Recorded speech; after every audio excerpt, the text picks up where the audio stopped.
So, how's everybody doing out there? Well, welcome to day 10 of Corona Online School.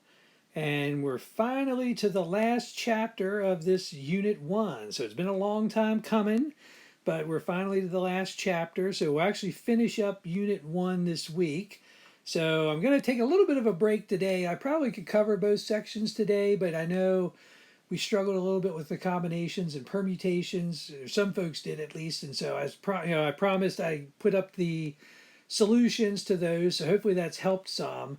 So I think I'm going to have another kind of practice packet to go along with that. So that way I'm just going to cover one section today, have a couple extra practice problems for you guys to work on, and then I'm going to make a new exit ticket for this section, but also for the last section too, so that way if people wanted to bring up their grade on their exit ticket. So we only have two sections to cover in chapter 4, so we'll cover this one today.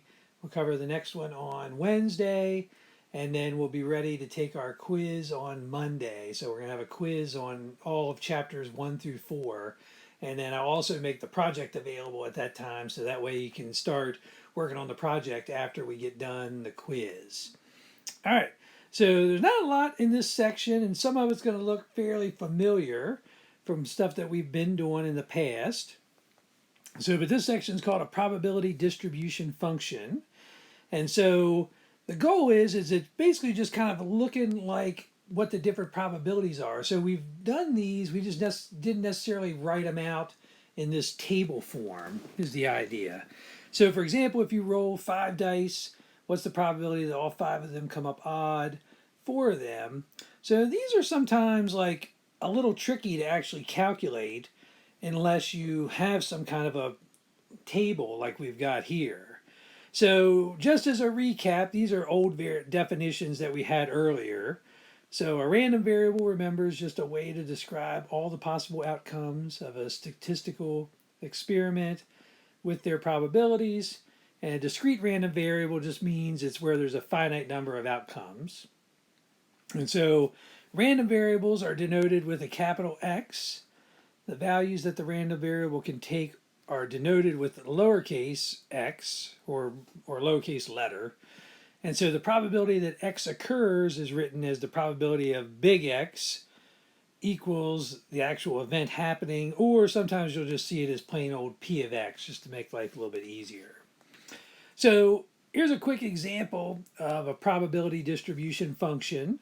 So if we rolled a fair six-sided coin and we let X be the number that actually shows up, then our possible outcomes are we could roll a 1, we could roll a 2, we could roll a 3, we could roll a 4, we could roll a 5, or we could roll a 6. And then since this is a fair six-sided die, doesn't matter what number it is, there's still a 1 over 6 chance of that event occurring. So in this case, the probability that 1 occurs is 1 over 6. Probability that 2 occurs is 1 over 6. Probability of 3, 4, 5, and 6. They're all just 1 over 6 in this case.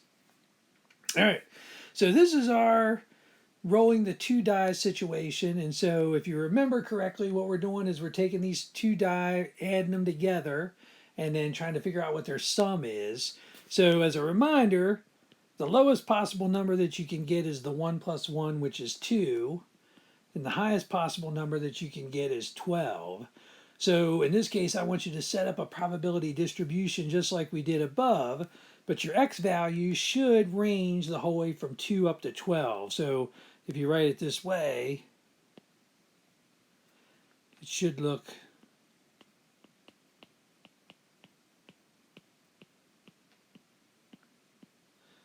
something like this.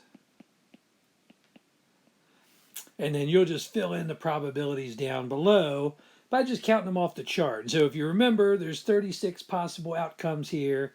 So like the probability of rolling a 2, so it's just that 1. So in this case, we'd get like 1 over 36 in that case.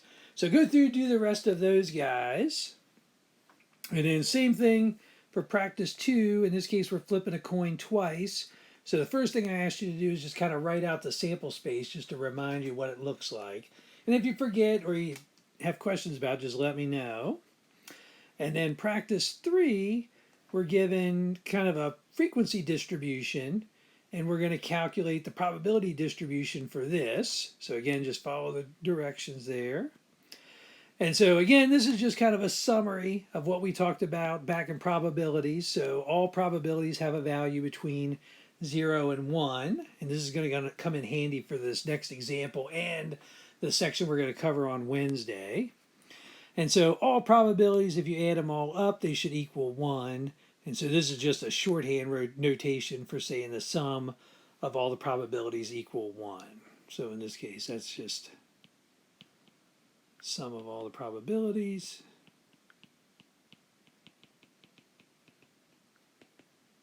equal 1. All right, so let's look at an example here. And so in this case, our probability distribution function is given, but I want to show you how we can use it. It's going to kind of lead into what we're going to do on Wednesday.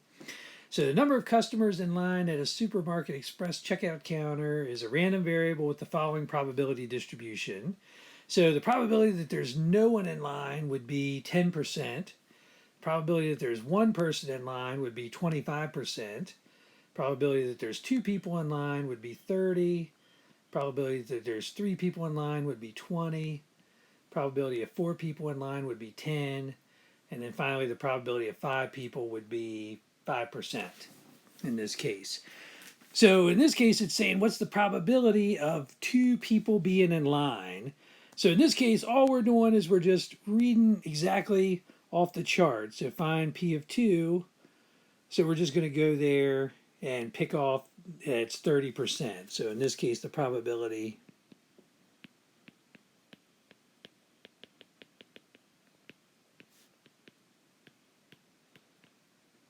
two people in line is 30%. Now, what will happen is, like, you can ask for an individual probability, which is what we did there, or you can ask for like a range of probabilities, or you can ask for, up to so many or below so many. And that's where these can get tricky, because you're going to be using words like less than, less than or equal to, greater than or equal to, at least, at most. So just making sure you know what those mean in terms of inequalities. So it just takes practice and stuff like that. And so that's what the next section is going to be all about. So this is just kind of a little introduction to that for us. So in this case, find the probability that it's no more than 1. So we want it to be no more than 1. So it could be 1, but it can't be any more than 1 in this case. So if we were thinking about this from an inequality perspective, this would look like x is less than or equal to 1 in this case. So what we're thinking of is the way we want to do this is we're really trying to find the probability of 0 plus the probability of 1 in this case, because we're looking for any value that's less than or equal to 1. So if we look up on the chart, we can see that P of 0 is 0.10, P of 1 is 0.25. So adding these guys together, we end up getting 0.35 in that case. All right. Is that okay with everybody? All right.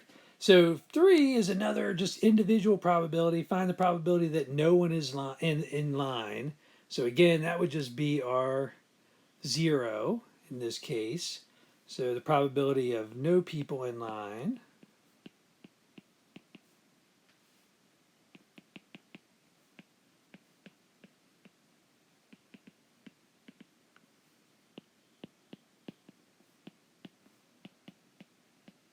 So it would be 10%. Every time I go to the grocery store, it seems more like 0%, because it seems like I'm always behind somebody in line. But, oh well. Not as much anymore, I guess, with Corona going on. So, all right. So for number 4, find the probability that at least 3 people are in line. So at least 3 people. So that's another way to say 3 or more. Or again, from like an inequality perspective, we're looking at x greater than or equal to 3. So we want to include 3 in the mix, but we want to also include more than 3. So in our case, our chart only goes up to 5. So what we're really looking at is trying to find the probability of 3 plus the probability of 4 plus the probability of 5 in this case. So again, if we go back up, 3 was 0.20, 4 was 0.10, and 5 was 0.05. So again, just adding these up, we get 0.35, or a 35% chance that there's 3 or more people in line. So again, this shouldn't be too hard, hopefully. And again, this is going to be just a building block for what we want to do in the next unit. So work through these practice problems. Let me know if you have any questions. Focus on the extra practice combination permutation stuff that I'm going to post up. Make sure you take both of the exit tickets so that way we'll be done for the day, and then we'll have to start getting ready for the quiz. So, all right, if you have any questions, just let me know.